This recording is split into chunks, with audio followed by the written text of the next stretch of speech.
proses pembelajaran kita hari ini bisa berjalan dengan lancar ya. Ibu minta satu orang untuk bisa memimpin doanya. Sebelum kita belajar, mari kita berdoa. Doa mulai. Ya. Terima kasih kepada Amel yang sudah memimpin doa. Hari ini Ibu perhatikan hadir semua ya, tidak ada yang tidak hadir. Masih ingatkah kalian pada pelajaran kita minggu lalu? Mobilitas sosial, faktor pendorong dan faktor penghambat mobilitas sosial. Mungkin ada yang bisa menyebutkan salah satu dari faktor pendorong mobilitas sosial itu apa? Ya, Umi. Pendidikan, bagus. Jadi dengan pendidikan itu bisa mendorong seseorang untuk melakukan mobilitas sosial.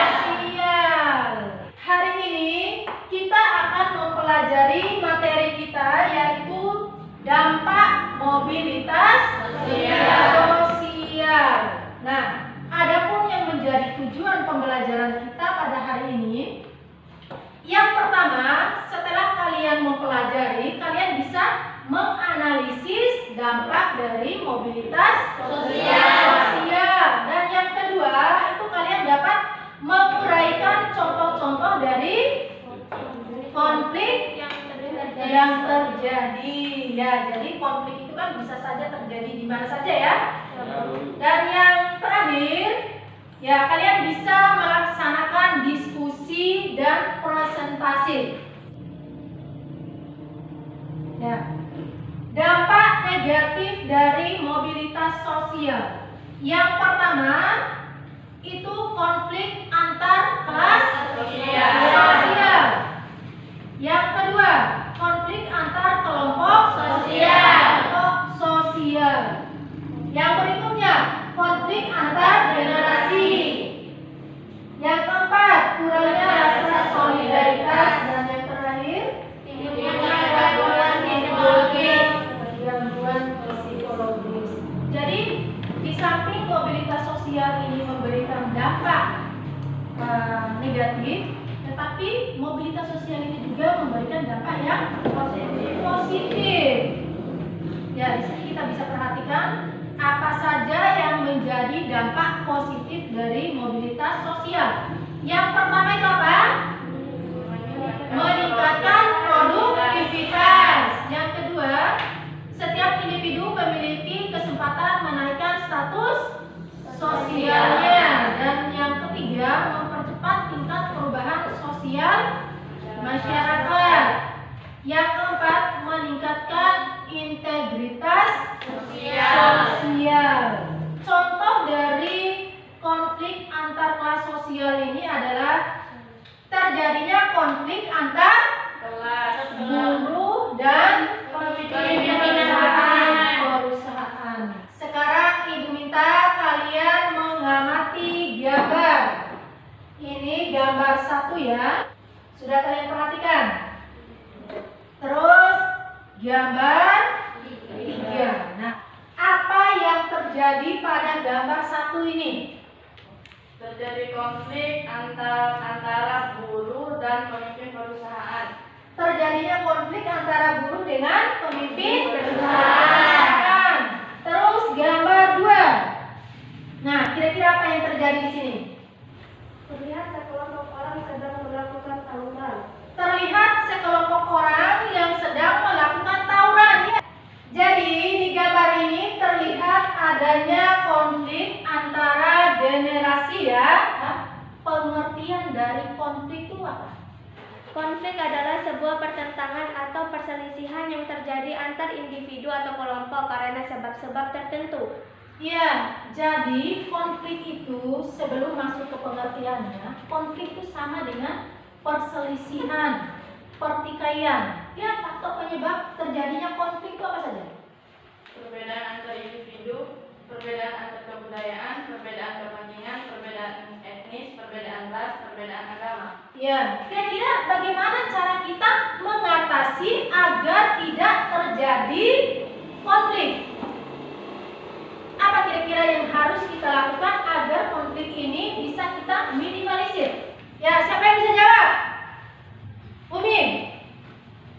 Fokus pada penyelesaian konflik, menggunakan kepala dingin, melakukan diskusi, memperjelas pokok masalah yang ada, menjadi pendengar yang baik.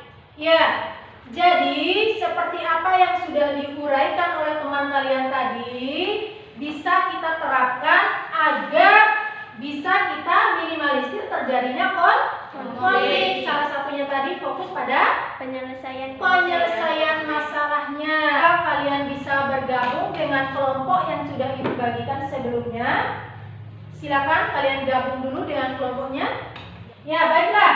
Sekarang masing-masing kelompok silakan kalian berdiskusi materinya masing-masing. Ingat ya bahwa harus bisa bekerja sama di dalam kelompok. Semua anggota kelompok harus bisa berperan aktif.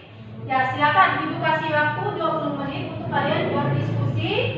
Nanti selesai diskusi kalian akan mempresentasikannya. Silakan.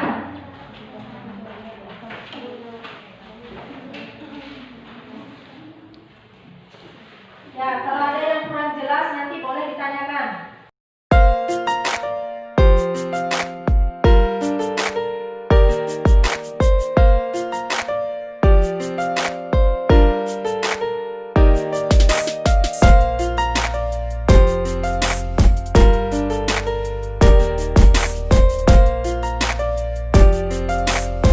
Sekarang kita masuk ke tahap presentasi ya. Melakukan upaya-upaya mengatasi konflik yang terjadi di masyarakat. 1. Masyarakat harus mempunyai rasa saling menghormati antara agama satu dengan yang lain. 2. Masyarakat harus mempererat tali persahabatan dan berusaha mengenal lebih jauh antara satu dengan yang lain.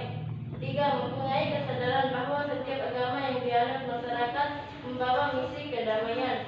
Presentasi dari kelompok 1. Silakan kelompok 3 mungkin mau memberikan pertanyaan, silakan. Jelaskan penyebab terjadinya konflik di Tatip 2001. Konflik ini terjadi karena adanya perselisihan antara pendatang dari suku Madura dengan suku Dayak asli. Tangan dulu untuk kelompok 1 ya. Assalamualaikum warahmatullahi wabarakatuh. Waalaikumsalam warahmatullahi wabarakatuh. Kami dari kelompok 4 akan mempresentasikan hasil diskusi kami. Pendapat kami tentang gambar di atas adalah, terlihat di gambar ada sekelompok orang yang sedang melakukan tawuran atau bisa dikatakan konflik. Pendapat kami dengan terjadinya masalah konflik adalah, masalah ini harus kita atasi. Caranya saling memahami satu sama lain. Jika konflik terus terjadi, maka suatu negara tidak tentram atau tidak damai. Dari itulah suatu orang harus memiliki ilmu pengetahuan. Jika tidak, maka dia termasuk ke masalah konflik, karena dia tidak memiliki ilmu pengetahuan. Penolakan revisi UU KPK dan KUHP. 2. Konflik penolakan RUU Omnibus Law. 3. Konflik 2 Desember. Tangan dulu untuk kelompok 4 ya. Pendapat kami tentang gambar 1 adalah, terlihat dari gambar terjadi konflik sosial antara buruh dan pemimpin perusahaan. Konflik ini harus dihindari supaya tidak menimbulkan kekacauan yang sangat parah. Kami dari kelompok 4 akan memberi pertanyaan kepada kelompok 2. Sebutkan cara mengatasi konflik sosial dengan baik. Sekarang Berikut ini beberapa cara mengatasi konflik sosial dalam kehidupan sehari-hari. 1. Fokus pada penyelesaian konflik. 2. Menggunakan kepala dingin. 3. Melakukan diskusi. 4. Memperjelas pokok masalah yang ada. 5. Menjadi pendengar yang baik. ya, untuk kelompok 2. Pendapat kami pada gambar 2 adalah, pada gambar tersebut terlihat sekelompok orang yang sedang melakukan kericuhan, dan pada gambar tersebut terdapat beberapa siswa yang ikut tawuran. Dan sebaiknya orang-orang yang punya masalah sebaiknya masalah tersebut diselesaikan secara kelembagaan agar tidak terjadi kericuhan dan tidak ada orang yang terluka akibat kericuhan tersebut. Jika kericuhan ini terus berlanjut, maka dapat menimbulkan korban jiwa. Tanggal berapa terjadinya konflik di situ Bondo? Terjadi pada tanggal 10 Oktober 1996. Masing-masing kelompok bisa memberikan kesimpulannya. Kelompok mana dulu yang mau memberikan kesimpulan? Ya, ibu kasih waktu kelompok 2 dulu, silakan. Kesimpulan kami adalah dengan kami bisa mengetahui tentang konflik di dalamnya. Masyarakat kami juga bisa memperdalam rasa saling menghormati, mempererat tali persahabatan, menegakkan keadilan supaya bisa menghindari yang namanya konflik. Ya, bagus sekali. Tepuk tangan dulu. Ya, kalau berdua sudah bisa memberikan kesimpulannya bahwa dengan mempelajari ini masyarakat itu bisa mempererat tali silaturahmi. Kelompok yang lain lagi siapa? Kesimpulannya adalah dengan mempelajari materi ini kita bisa memahami satu sama lain agar tidak terjadinya konflik. Karena itu sangat merugikan bagi masyarakat di sekitarnya atau di lingkungan terjadinya konflik dan memiliki kesalahpahaman yang cukup besar. Maka dari itu kita harus memiliki kepala dingin untuk mengatasinya agar tidak terjadinya cencong antar masyarakat maupun antar kelas sosial. Ya, tepuk tangan untuk kelompok. Ya, bagus sekali ya. Kelompok 1, 2, 3 maupun 4 sudah mampu mendiskusikan, mempresentasikan dan memberikan kesimpulan dari apa yang sudah didiskusikan tadi. Kesimpulannya pembelajaran kita pada hari ini, dengan adanya materi ini kita bisa mengetahui berbagai macam konflik yang terjadi di dalam masyarakat. Terus kita juga bisa mengetahui faktor apa saja penyebab terjadinya konflik. Ya, tepuk tangan dulu untuk kita semua. Tadi sudah kalian berdiskusi bersama-sama. Ibu harapkan untuk pertemuan berikutnya kalian juga bisa lebih bersemangat lagi ya. Ya, Bu. Jangan sampai semangatnya kendor. Kalau bisa itu harus lebih ditingkatkan lagi.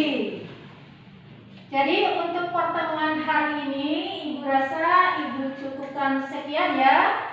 Namun sebelumnya Ibu informasikan dulu bahwa untuk minggu depan kita akan masuk ke materi baru, yaitu pluralitas masyarakat Indonesia.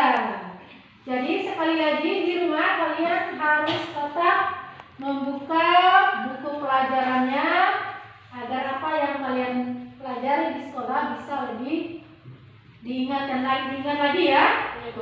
Ya, sebelum kita akhiri, Ibu minta kesediaannya Amel ya untuk penutup, silakan. Sebelum kita pulang, mari kita berdoa. Doa mulai. Selesai. Ya, terima kasih pada Amel yang sudah memimpin doa.